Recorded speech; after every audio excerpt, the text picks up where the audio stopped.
Mon père était alcoolique, alors c'était... Il nous envoyait à la messe quand même, hein, on était obligés d'y aller. C'était contexte de violence conjugale, d'occultisme, de ténèbres. On a vécu dans l'insécurité psychologique pendant toute notre enfance. Ravi de vous retrouver, chers auditeurs, mesdames et messieurs, dans le cadre de cette émission qui nous emmène sur les chemins de la foi. Des chemins très divers, parfois surprenants, mais tous très intéressants à découvrir. Et aujourd'hui, à ce micro, il y a Josette. Merci d'avoir accepté ma proposition. Merci de me recevoir. Enchanté de t'avoir ici dans ce studio. Cette fois-ci, et je suis curieux d'en entendre les tenants et les aboutissants. C'est toi qui vas nous raconter comment Dieu s'est fait une place dans ta vie et dans ton cœur surtout. Mais avant cela, je te laisse te présenter aux milliers qui nous écoutent en ce jour. Déjà, tu nous viens de Haute-Saône ou du Doubs ? Je viens de Haute-Saône. Dans quel coin ? Fougerolles. Fougerolles, où il y a les cerises. Voilà, les cerisiers, beaucoup de cerisiers. Donc vous avez fait de la route quand même, hein ? Un petit peu. Donc c'est bien. Et pour toi, Josette, si j'ai bien compris une prise de décision de suivre Christ qui date. Hein. Est-ce que tu es issu d'une famille où il y avait de la place pour les choses de Dieu, comme on dit ? Pas du tout. C'est vrai ? Pas du tout. Une famille catholique, mais non pratiquante. Ouais. Et mon père était alcoolique, alors il nous envoyait à la messe quand même. Hein, on était obligés d'y aller. Mais bon, ça ne cadrait pas tellement avec le personnage. Alors, il y avait un contraste, oui. C'était très difficile.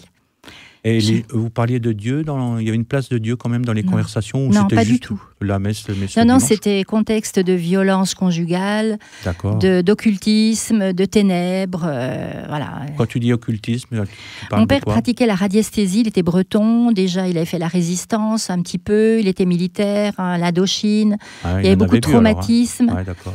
Et voilà, il a des grands délires psychologiques et on vivait dans la peur tout le temps. On était 6 enfants et on était tout le temps dans la peur. Voilà. Ouais, on a vécu dans l'insécurité psychologique pendant toute notre enfance. Un climat où il n'y avait pas la paix en tout cas. En tout cas, non, beaucoup de ténèbres. Dans le livre de Jérémie, dans la Bible, il y a ce passage que j'ai déjà évoqué dans une émission précédente, assez lointaine, je crois. Vous me chercherez, vous me trouverez si vous me cherchez de tout votre cœur. À quel moment, toi-même, dans ce contexte familial difficile, tu t'es dit, j'ai besoin de Dieu, de le chercher vraiment ? Grande question, parce que là, il faut faire un grand retour en arrière. Hein. Donc, plusieurs décennies ? Oui, plusieurs décennies. Donc, dans ta jeunesse ou plus tard ? Donc, non, peut-être Dieu m'a appelé le jour de ma communion solennelle. J'avais 12-13 ans et je sais que j'ai eu un appel de Dieu à ce moment-là. Ce qu'on appelle la grande communion, hein, c'est voilà, ça. C'est ça.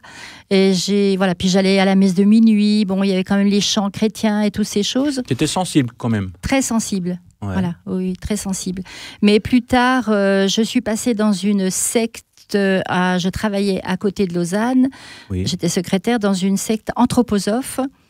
Et là, il y avait beaucoup d'occultisme. Et j'ai un peu plongé après. Je suis restée 8 mois. J'étais secrétaire. C'est une secte anthroposophe ? C'est la philosophie de Rudolf Steiner. D'accord. Donc, c'est très, très compliqué. Philosophie spirituelle, quoi. Voilà, ouais. c'est un peu compliqué. Et après, là, ma vie a changé parce que à ce moment-là, j'ai commencé à m'intéresser à l'occultisme. Donc, je me suis mariée à 21 ans, j'ai eu 2 enfants, et à 24 ans, je suis revenue en France. Je m'étais mariée avec un Suisse. Et je suis revenue en France, chez mes parents, mon père qui était alcoolique. Et à ce moment-là, ça a été l'échec du mariage, 24 ans, 2 enfants de 8 mois à 2 ans et demi, pas de permis, pas de voiture, pas d'argent, pas de meubles. Alors. Voilà, donc, et mes frères se droguaient, enfin, c'était extrêmement compliqué. Voilà, c'était très, très difficile. Donc, j'avais personne pour m'aider. Et à ce moment-là, j'ai cherché Dieu, mais pas dans le bon chemin. Avec le communisme, l'hindouisme, le bouddhisme, le yoga. Tu cherchais quelque chose à te raccrocher, quoi. Complètement. Voilà. Donc, tu as essayé tous les ismes. Et puis, et puis quand même des formes de spiritualité. Et l'occultisme. Et d'occultisme. Et surtout l'occultisme. Et Jésus, Pourquoi Jésus Eh bien, donc dans cette descente aux enfers, là, j'étais sous l'emprise du diabolique de plus en plus. Et j'avais des pensées suicidaires, parce qu'on sait que le yoga, par exemple, le mot étymologique, c'est se mettre sous le joug, et on se met sous le joug de puissance démoniaque. D'esprit. Voilà. Donc j'étais sous emprise satanique et donc ma vie était pas très belle et voilà, je faisais des choses qui étaient vraiment pas bien. Donc la conséquence de ça, c'était des idées suicidaires, c'était vraiment des idées noires, etc. Complètement. Parce que le yoga est à la mode, mais en fait, c'est quelque chose qui est extrêmement dangereux. D'accord. Voilà. Et continue alors dans ton cheminement. Alors, il faut revenir en arrière. Et un jour, là, ça allait pas bien. Qui t'a vraiment Eh bien, interpellé? je passe sur le marché et il y avait des missionnaires suédois qui étaient dans la ville. Et j'ai acheté un petit livre, Israël au temps de Jésus. D'accord. Et puis, il y avait un bus qui sillonnait le quartier, un bus de l'Évangile. Ils étaient 2 couples. Et ils racontaient des histoires de la Bible dans le bus. C'est dans les années 70, ça 70. Ouais, c'est voilà. ça, j'ai connu ça. C'était en 77. 77. Ouais. Et mes enfants qui avaient 10 ans et je sais plus 7, 8 ans, 5 ans et 7 ans, l'aîné m'a dit « Maman, on voudrait aller écouter des histoires. » Mais moi, j'avais pas de télé, je faisais plein de mauvaises choses, mais j'ai dit « Je vais avec vous. » Parce que je voulais pas qu'ils aillent écouter des mauvaises choses. D'accord. Et c'était le bon samaritain. Ouais. Et je me suis dit, oui, mais moi, je suis pas si mal que ça. Voilà, je me suis rassurée que j'allais bien. Mais à partir de ce moment-là, je ne pouvais plus rester dans la ville. Et il fallait que je m'en aille. Et je suis partie en stop à 600 km à Nîmes. Comme ça tout d'un coup, je pouvais plus. Parce que j'étais sous l'emprise de choses négatives. Il y avait une opposition. Il y avait une opposition spirituelle parce que, voilà, donc j'avais quand même rencontré des chrétiens. Donc prêt à abandonner les enfants ou Non, ils étaient partis au remariage de mon premier mari. Mais toi, voilà. Donc j'étais une semaine tranquille, toute seule. Et j'étais partie en stop. Voilà. Et en fait, j'ai atterri. J'avais un numéro de téléphone. Je ne connaissais pas la personne. En fait, j'ai atterri dans une secte, l'école initiatique de la Rose-Croix d'Or. Oui, d'accord. J'ai entendu un peu parler, oui. Voilà, donc c'était en 77. Bon, voilà, oui, c'était très à la mode à l'époque. C'était très à la mode, voilà. Et j'ai atterri dans un monde complètement loufoque. Ouais. Et j'étais très vite sous l'emprise du gourou. Je ne pouvais plus m'en aller. Et j'ai pratiqué, il faisait de la dynamique de groupe. Et j'étais tombée par terre en hurlant. Ouais. Et le lendemain, j'ai plus voulu aller. Et ils sont allés faire un culte à 7 dans une petite pièce. On était dans un minibus avec des jeunes. Bon, voilà. Et quand on revient, alors là, ils parlent comment c'était l'évangile à la sauce de la réincarnation. Ouais, ils utilisaient la Bible. Ils récupéraient ce qu'ils voulaient. Ils parlaient de versets et ils lisent un verset, donc qui est dans Jean 10. Enfin, ils lisent peut-être le passage parce que je ne m'en rappelle plus, mais je sais qu'il y a un verset qui a touché mon cœur. Qui est resté. Voilà, en vérité, je vous le dis, celui qui n'entre pas par la porte dans la bergerie, mais qui monte par ailleurs est un voleur, un brigand, mais celui qui entre par la porte est le berger des brebis. D'accord. Et au moment où ils lisent ces versets-là qui étaient là, c'est comme s'il y avait une cruche d'eau qui étanchait ma soif. Ça a été une révélation. À ce moment-là, le Saint-Esprit, je ne savais pas que c'était le Saint-Esprit, mais je sais maintenant que c'est le Saint-Esprit qui a touché mon cœur. On rentre en minibus, le minibus tombe en panne devant une station-service qui avait été volée la nuit, entre 7 et Nîmes, et je tombe par terre en hurlant comme la veille. Et donc, je leur dis, laissez-moi, il y avait les gendarmes qui étaient là, personne ne pouvait nous aider. Et là, je suis allée derrière la station-service, j'avais des manifestations, un peu des fourmillements dans les mains, dans les jambes, enfin, j'étais pas bien du tout dans mon état physique. Et puis là, j'ai crié à Dieu parce que je pouvais plus contrôler, comme j'avais pas beaucoup mangé, que je mangeais plus, que j'étais vraiment dans un état d'angoisse terrible. Donc j'ai dit, Seigneur, je me suis adressée à Dieu en disant, Seigneur, que je connaissais pas, juste dans le catholicisme. Et j'ai dit, Seigneur, arrête les fourmillements dans mes bras, dans mes jambes. Et puis à ce moment-là, j'ai vu un trône. Et le trône, je pouvais pas m'approcher. Et à ce moment-là, j'ai dit, comment je dois faire pour aller vers toi, vers ce trône. Et là, j'étais en plein milieu de ce chant. Et là, le Saint-Esprit m'a foudroyée avec la conviction de péché. J'étais sous l'emprise du gourou. Que tu étais éloignée de Dieu. Et je faisais que des mauvaises choses. Voilà, les hommes, c'était Kleenex. Et donc, à ce moment-là, j'ai décidé de changer de vie. Et de plus faire ce que je faisais. et de faire un demi-tour. Mais je ne savais pas comment, parce qu'il n'y avait personne pour m'annoncer Christ. Ah ouais. J'étais en plein champ. Tu avais comme base, tu n'avais que ce verset qui t'était resté, que cette histoire de porte. Et la conviction de péché. Voilà, la conviction de péché qui était très forte. Bien sûr. Je voulais changer de vie, complètement. Quand tu parles de faire demi-tour, ça s'appelle une conversion, hein, oui. Selon la Bible. Voilà. Et comment ça s'est passé après que tu as rencontré d'autres personnes par la suite ? Après, j'ai réussi à partir parce que je ne pouvais pas partir de la secte. Ah oui. Ils me manipulaient. Il y avait l'emprise. Mais à ce moment-là, le Seigneur a été extraordinaire. Bon, j'ai pu prendre le train. Je me suis même trompée de train. Je suis arrivée à Paris. Mais il y avait un homme qui était depuis le sud de la France qui dormait à côté. Et à ce moment-là, il a dit « Je vous emmène à la gare ». Moi, je travaille à la SNCF. J'ai toujours pensé que c'était un ange parce que j'étais dans un état psychologique épouvantable. Je risquais l'hôpital psychiatrique parce que j'avais toujours ce hurlement qui était là et qui était prêt à sortir.